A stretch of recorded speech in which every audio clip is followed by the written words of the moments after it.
Assalamualaikum warahmatullahi wabarakatuh. Bismillahirrahmanirrahim.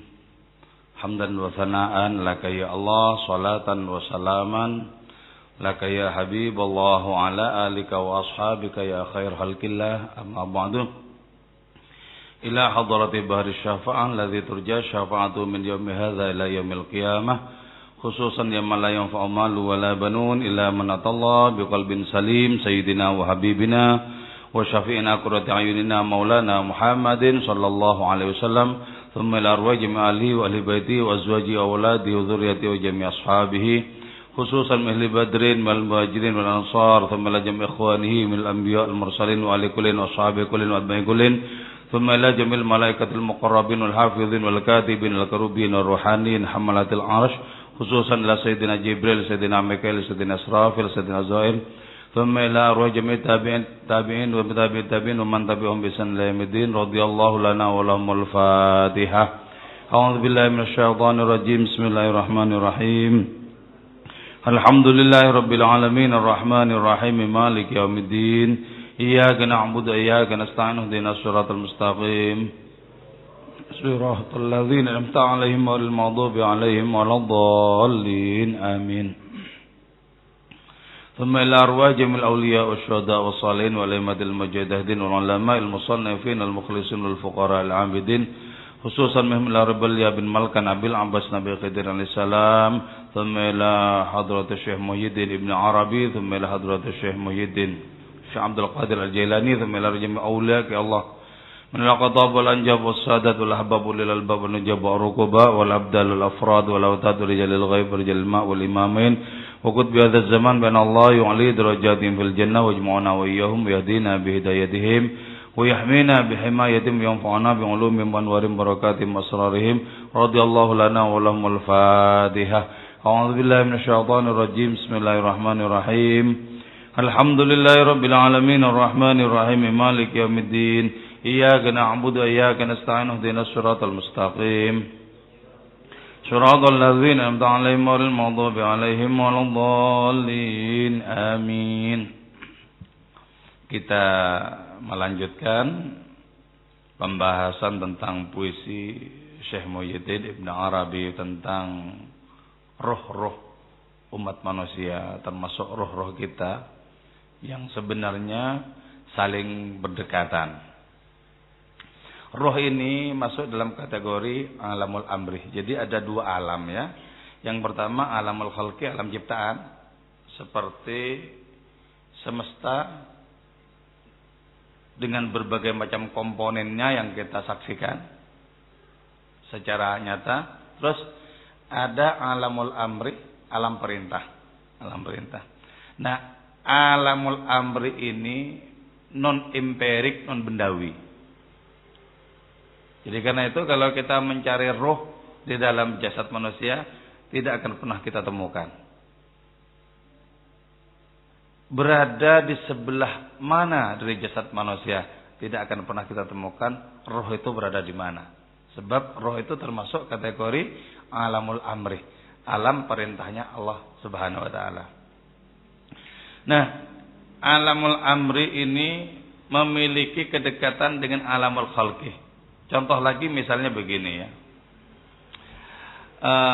mata, telinga ya, ini kan merupakan alamul khalqi, nyata ya, empirik. Tapi kita tidak bisa menemukan penglihatan. Kita menemukan mata, tapi tak menemukan penglihatan. Wujudnya penglihatan itu kayak apa gitu. Sama dengan wujudnya roh itu seperti apa. Kalau mata, kita bisa menyaksikan mata orang lain. Telinga juga begitu. Tapi bisakah kita menyaksikan penglihatan dan pendengaran? Ini bukan merupakan suatu kausalitas yang memang inherent di dalam dirinya. Tidak. Artinya, tidak setiap telinga itu dengan bentuk telinga mendengarkan, sebagaimana tidak setiap mata dengan bentuk mata melihat. Jadi sebenarnya mata satu hal, penglihatan hal yang lain. Telinga satu hal, pendengaran itu adalah hal yang lain. Nah, roh itu masuk kategori alamul amri, alam perintah. Yas'alunaka 'anir ruh, qulir ruhu min amri rabbi. Wa ma utitum minal ilmi illa qalila. Jadi roh ini yang kita perbincangkan. Bismillahirrahmanirrahim. Qala al-musannifu rahimahullahu taala wa nafa'na bi ulumihi wa madana bi asrari wa fadha alaina min barakatihi wa bikum amin. Tatufu bertawaf itu roh-roh bi qalbi pada hatiku. Sa'atan ba'da sa'atin, setiap saat, setiap waktu. Tawaf berputar. Liwajdin, karena adanya cinta, wa tabrihin, dan sesuatu yang sangat bernilai. Wa talthumuh, dan mencium arkani, apa? Unsur-unsur materiku yang 4 itu maksudnya ya. Jadi unsur api, unsur air, unsur tanah, unsur udara. Nah, sebenarnya roh ini ya, ini karena min amri rabbi itu lebih mulia dibandingkan dengan segumpal darah yang kemudian disebut sebagai hati itu. Tapi kenapa sesuatu yang lebih mulia ini mengitari hati kita? Kenapa? Itu sebenarnya tak lain adalah agar roh ini bisa memberikan pengaruh kepada hati. Memberikan pengaruh. Karena itu kalau potensi respon hati itu sangat bagus, maka akan menjadi sangat mudah terpengaruh oleh adanya roh yang senantiasa bertawaf di hati ini. Bagaimana hati itu disebut bagus? Yaitu ketika mulai terasing dari makhluk-makhluk dan sudah mulai akrab dengan Allah. Itu namanya hati sudah bagus. Jadi, tanda-tanda orang mau dipilih oleh Allah sebagai kekasihnya adalah orang itu makin terasing dengan makhluk dan makin akrab dengan Allah. Itu tanda-tandanya orang mau dipilih oleh Allah sebagai kekasihnya. Saatan ba'da saatin. Setiap waktu, setiap saat. Artinya bahwa Allah itu menawarkan cahaya kepada hati kita setiap saat sebenarnya. Cuman tergantung apakah respon hati kita itu bagus atau tidak bagus. Kalau ditolak, maka tawaran-tawaran kemuliaan berupa cahaya itu akan tidak memiliki pengaruh apa-apa. Tapi kalau direspon dengan baik, akan memiliki pengaruh yang sangat mulia bagi keberlangsungan kehidupan hati itu sendiri. Kenapa roh itu bertawaf? Liwajidin, karena cinta. Karena cinta. Jadi gini ya, sama. Asas dari penciptaan alam semesta ini adalah cinta. Di dalam sebuah diskusi Allah misalnya menyatakan, kuntu kanzan makhfiyan. Aku ini sebenarnya merupakan kekayaan tersembunyi. Fa'uhibbu an u'raf. Maka aku cinta untuk dikenal. Falidzalika, karena itu khalaqtul alam, aku menciptakan alam. Jadi nada dasar penciptaan ini adalah cinta. Nah, kalau Allah cinta untuk dikenal oleh siapakah Allah itu sebenarnya? Kalau yang ada itu secara hakikat cuma Allah, sebenarnya Allah itu dikenal oleh siapa? Allah ada dan tidak ada apapun yang bersama Allah, sabda Nabi. Jadi ada itu adalah tunggal, wujud itu tunggal, yaitu adanya Allah, wujudnya Allah Ta'ala. Kalau begitu, dikenal oleh siapa sebenarnya Allah ini? Ketika menyatakan, aku cinta untuk dikenal. Falidzalika khalaqtul alam. Kemudian Allah menciptakan alam. Jawabannya adalah dikenal oleh alam, oleh makhluk-makhluknya. Tapi tidak ada setitik debu pun kemampuan dari makhluk-makhluknya untuk mengenal Allah kalau Allah tidak berperan dalam makrifat makhluk-makhluk itu.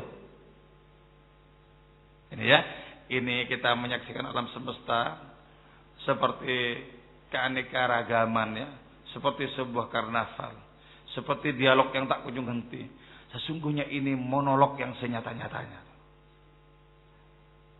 Sampai di sini bisa dipahami? Monolog ini. Nah ini ketika kita sudah sampai kepada merasakan monolognya Allah lewat pementasan kehidupan ini, kita akan merasakan bahwa aku ini adalah engkau ya ilahi. Dan engkau berpihak kepadaku, muncul potensiku untuk mengenalmu. Aku adalah engkau yang lain. Aku adalah pendaran-pendaran dari kemahaanmu. Sayang, wadahku begitu fana. Karena itu kemampuanku menjadi terbatas pula. Jadi di tangan Ibnu Arabi itu ya, perjalanan panjang ma'rifat itu ditekuk-tek ya. Jadi tidak terlalu berbelit-belit sebenarnya untuk sampai kepada Allah Ta'ala. Perjalanan panjang yang seringkali membutuhkan berpuluh-puluh tahun, bahkan berpuluh-puluh tahun seringkali tak sampai juga kepada Allah, ditekuk oleh Ibnu Arabi. Kayak gini sulit apa untuk dekat kepada Allah, kan dia ingin mengatakan begitu. Enggak sulit. Nah, ini pentingnya renungan yang kita internalisasi dalam diri muncul sebagai sebuah rasa. Aku adalah apapun yang kau kehendaki. Muncul sebagai sebuah rasa. Watabrihin karena cinta, watabrihin juga karena sesuatu yang sangat bernilai, sangat dahsyat. Sangat dahsyat. Maka karena itu orang yang memiliki kemampuan merespon Allah lebih siap, lebih siaga, dia akan menampung kehadiran Allah Ta'ala lebih kuat dibandingkan dengan orang-orang lain. Kenapa Nabi kita itu menjadi paling mulia?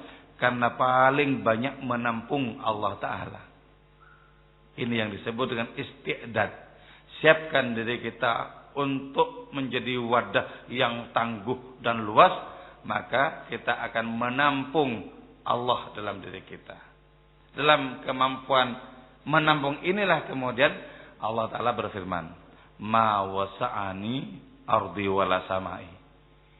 Bumiku dan langitku tak sanggup menampungku. Kenapa tak sanggup langit dan bumi menampungnya? Langit dan bumi itu ya, itu semata-mata alamul khalqi. Sementara diri kita ini perpaduan antara alamul khalqi dan alamul amr. Antara realitas makhluknya Allah Ta'ala dengan perintahnya Allah Ta'ala itu sendiri. Maka kemudian manusia ini memiliki kesanggupan untuk mengelola kehidupan yang empirik, mengelola perjalanan sejarah, sekaligus memiliki kesanggupan untuk mengelola spiritualitasnya, kehidupan rohaninya. Maka Nabi kita karena sempurna diutus oleh Allah Ta'ala untuk semesta alam. Sebelum beliau tidak ada satupun Nabi yang diutus untuk semesta alam, tidak ada. Semua Nabi dari Nabi Adam sampai Nabi Isa diutus untuk kaumnya, untuk umatnya, tidak untuk semesta alam. Nabi kita diutus untuk semesta alam. Itu perbandingan.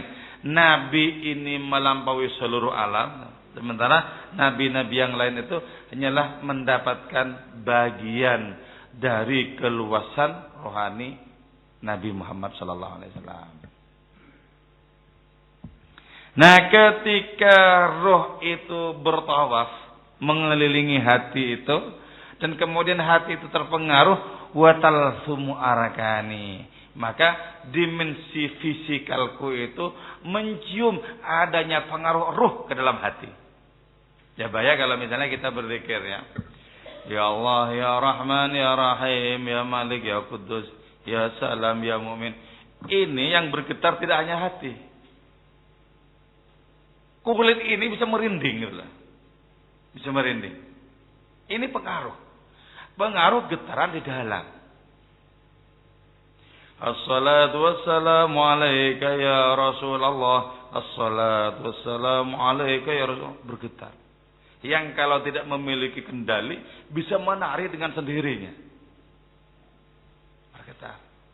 Jadi jasad dipandu oleh roh ketika hati itu sangat kuat merespon adanya pengaruh-pengaruh roh itu. Nah, perumpamannya kama dhafa, sebagaimana bertawaf khairur rusul, siapa sebaik-baik para utusan itu Nabi Muhammad sallallahu alaihi wasallam, bil ka'bati, di Ka'bah, allati yaqulu, yang menyatakan dalil aqli, apa dalil akal, fiha, pada itu Ka'bah, binuqsanin, dengan penuh kekurangan. Mana yang lebih mulia, Nabi kita atau Ka'bah? Ya pasti lebih mulia Nabi kita. Kalau Nabi enggak ada, Ka'bah tidak akan pernah ada. Tapi yang lebih mulia ini memutari Ka'bah itu, yang keberadaannya bergantung kepada yang bertawaf ini loh. Nabi memutari seolah-olah Ka'bah itu merupakan pusat asal usul Nabi. Tidak. Ka'bah itulah yang berasal usul kepada Nabi. Tapi Nabi memutari Ka'bah. Sama dengan ruh memutari hati. Walaupun ruh itu lebih mulia ketimbang hati. Hati masih bisa rusak. Masih bisa rusak. Hati memiliki kemungkinan untuk menjadi mulia, bisa juga menjadi rusak. Tapi roh tidak. Jadi roh bertawaf mengelilingi hati, sementara Nabi mengelilingi Ka'bah. Coba bayangkan betapa kasih sayang Allah Subhanahu wa taala tiada tara kepada kita. Kita yang semula tidak ada, kemudian menjadi seonggok jasad yang fana, yang sebentar lagi akan ambruk, kemudian didandani sama Gusti Allah, diberi hiasan oleh Allah taala dengan kemuliaan-kemuliaan. Betapa kasih sayangmu ya Allah tidak ada batasnya. Jadi yang fana ini dalam rangka dianugerahi keabadian, diberi oleh Allah taala kemuliaan-kemuliaan. Dalam rangka dimasukkan di dalam keabadian, diberi oleh kemuliaan demi kasih. Kasih sayangnya luar biasa. Luar biasa. Maka dalam konteks pemahaman yang seperti ini kita tahu kemudian rezeki rohani itu jauh lebih dahsyat dibandingkan rezeki materi itu.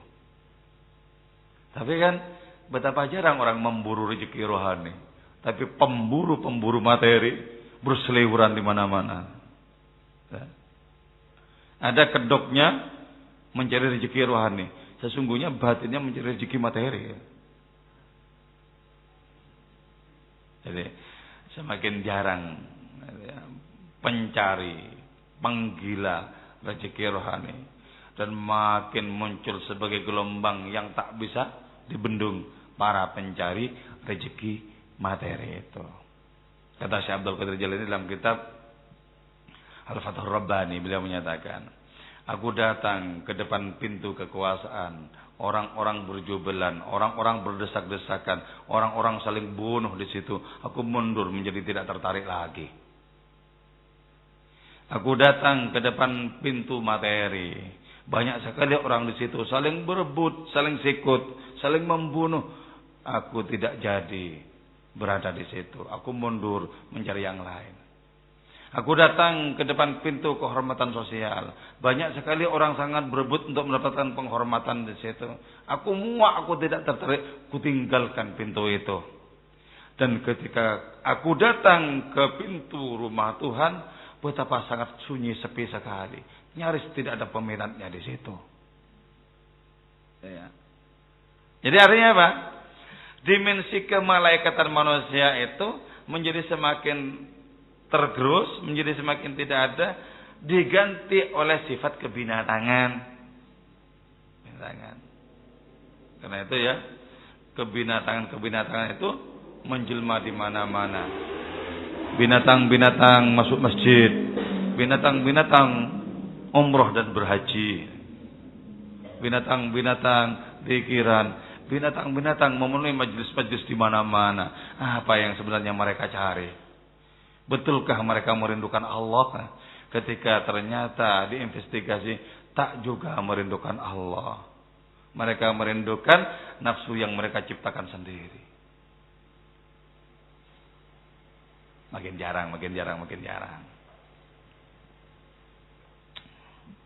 Wa qabbala dan mencium itu khairur rusul ahjaran terhadap batu-batu biha di Ka'bah, maksudnya Hajar Aswad. Ini disebut dengan pengungkapan jamak taksir itu li ta'zim. Jadi Nabi mencium batu. Padahal ya, lebih mulia mana kok Nabi mencium batu? Jelas lebih mulia Nabi. Walaupun batu itu sebenarnya adalah batu dari surga. Dulu konon ya, itu sesungguhnya batu itu putih, namanya Hajar Abyad, batu putih. Cuman karena dicium oleh manusia yang membawa dosa-dosa ke sana, kemudian perlahan-lahan berubah warna menjadi kelam. Ya, karena itu namanya berubah menjadi Hajar Aswad.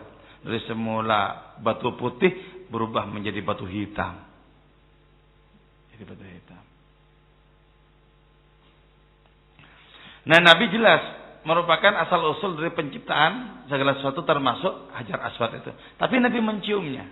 Apa pelajaran yang bisa kita ambil di sini? Ketika Nabi kangen surga, beliau seringkali mencium tangannya Sayyidah Fatimah, putrinya sendiri. Itu tidak lantas bahwa putra beliau lebih mulia ketimbang beliau, tidak. Tidak. Itulah wujud kasih sayang. Itulah wujud dari adanya kerinduan. Kenapa? Ketika kangen surga kok mencium Siti Fatimah? Karena ketika Allah memperkenankan beliau memasuki surga, beliau mengambil buah-buahan surga dan dimakan. Ketika dimakan itu, kemudian menjadi saripati makanan, menjadi sperma. Di saat itulah kemudian beliau itu berhubungan intim dengan istrinya, yaitu Sayyidah Khadijah. Wujudlah kemudian pada akhirnya Siti Fatimah. Itulah orang surgawi. Orang surgawi. Padahal akal menyatakan ya, allati yaqulu dalil aql fi binuqsan. Akal kita mengatakan bahwa siapapun selain Rasulullah itu derajatnya pasti kurang dari Rasulullah, pasti di bawahnya, apapun, siapapun. Tapi itulah Nabi, itulah Nabi. Itu berarti mencontohkan kepada kita betapa kasih sayang mesti kita miliki kepada apa saja, kepada siapa saja. Ibnu Arabi pernah menyatakan, sering dalam renunganku ketika malam kelam, sangat memikirkan nasibnya Fir'aun, nasibnya orang-orang yang kadung tersisihkan.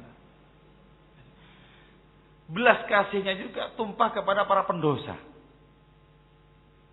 Ini ya, sunnah Nabi yang pada akhir zaman ini makin terkikis. Apa itu? Kasih sayang. Makin hilang. Tapi kalau mengatasnamakan agama sambil beringas, itu oke tunggale. Kasih sayang yang jarang. Kasih sayang, penghormatan makin hilang, makin hilang, makin hilang. Hingga muncul agama hanya semata-mata sebagai simbol belaka, simbol yang bertolak belakang dengan inti keberagaman itu sendiri. Jadi Nabi itu mencium Hajar Aswad. Wa huwa natiqun, wa huwa saraya, adapun itu Nabi natiqun ialah sangat cerdas, sangat berakal.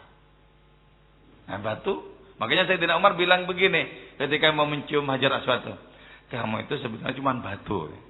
Kamu tidak bermanfaat juga tidak bermudarat, cuma batu kok kamu sebenarnya. Cuman karena junjunganku, aku saksikan menciummu, ya aku ikut-ikutan saja. Sebenarnya kamu cuma batu. Karena itu kalau pas umroh atau pas haji ya, gak usah memaksakan diri mau mencium itu, bisa pingsan nanti, tabrak-tabrak orang gitu. Gak usah dipaksakan, seolah-olah gak puas kalau gak mencium. Karena itu sikut sana, sikut sini. Bahkan ada yang sampai menyogok segala, menyop segala. Sebab di sana ada calo-calo Hajar Aswad. Ya. Iya. Hajar Aswad, Hajar. Iya ya. Digiring nanti sama 3 orang, 4 orang digiring. Digiring dikasih jalan ke Hajar Aswad sampai mencium. Setelah saya mencium, diajak ke Benggir. 150 rial. Jadi calo Hajar Aswad. Saya berkali-kali tawari calo itu. Kemudian saya bilang, apa kamu yang tak caloi sekarang? Bayar saya.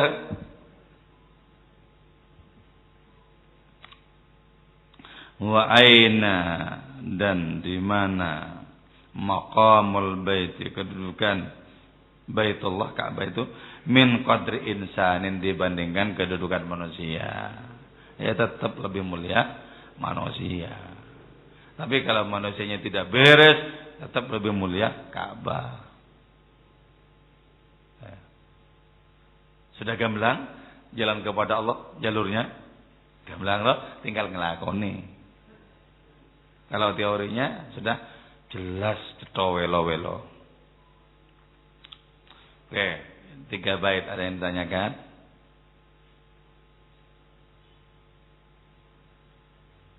Enggak ada ya? Oke. Kalau enggak ada, kita sholawatan. Kita belajar menumpahkan kerinduan kita kepada orang yang paling berjasa terhadap seluruh alam raya, yaitu Rasulullah sallallahu alaihi wasallam. Seberapa kerinduan kita kepada hadiratnya, maka seperti itulah kedudukan kita di hadapan beliau. Ma'rifati li ummati biqadri salatihim alayya. Kenalku kepada umatku, sabda Nabi, sesuai dengan seberapa banyak dan seberapa berkualitas mereka bersalawat kepadaku. Jadi kalau kita sudah membangun hubungan yang akrab dari sekarang ini, nanti mudah dikenal oleh beliau untuk diperjuangkan nasib kita di hadapan Allah Ta'ala. Tapi kalau di dunia ini memang kita sudah tidak dekat dengan beliau, maka tidak ada kesempatan untuk, jangankan dekat, pura-pura dekat nggak ada kesempatan. Ya, jadi kajiannya kita tutup, kita pindah kepada bagaimana mengekspresikan takzim kita, penghormatan kita, kerinduan kita kepada beliau yang paling bermanfaat untuk kita semua, yaitu Rasulullah sallallahu alaihi wasallam. Allahumma shalli ala sayyidina maulana Muhammad. Ini loh caranya membayangkan, jangan misalnya dari Masjid Kolombo ini ke Madinah jauh banget. Jadi gimana ya? Nah, cara membayangkan nggak gitu. Kalau begitu Nabi itu asing. Caranya gimana? Seluruh kebaikan ini jasa Nabi. Seluruh kebaikan jasa Nabi. Tidak ada satu tempat di mana di situ masjid dibangun kecuali itu lahir dari apa? Dari air yang dipakai untuk memandikan Nabi ketika wafat. Jadi ketika air itu dipakai memandikan Nabi di saat wafat, airnya itu tidak jatuh ke sini. Kemudian naik ke langit menjadi hujan. Pada bumi mana tetes air bekas memandikan Nabi itu jatuh, di situ ada masjid. Jadi karena itu cara merasakan dekat dengan Nabi itu dengan bayangkan bahwa beliau sudah wafat adanya di Madinah sana. Beliau itu lebih luas ketimbang alam semesta ini loh. Wassalamualaikum warahmatullahi wabarakatuh.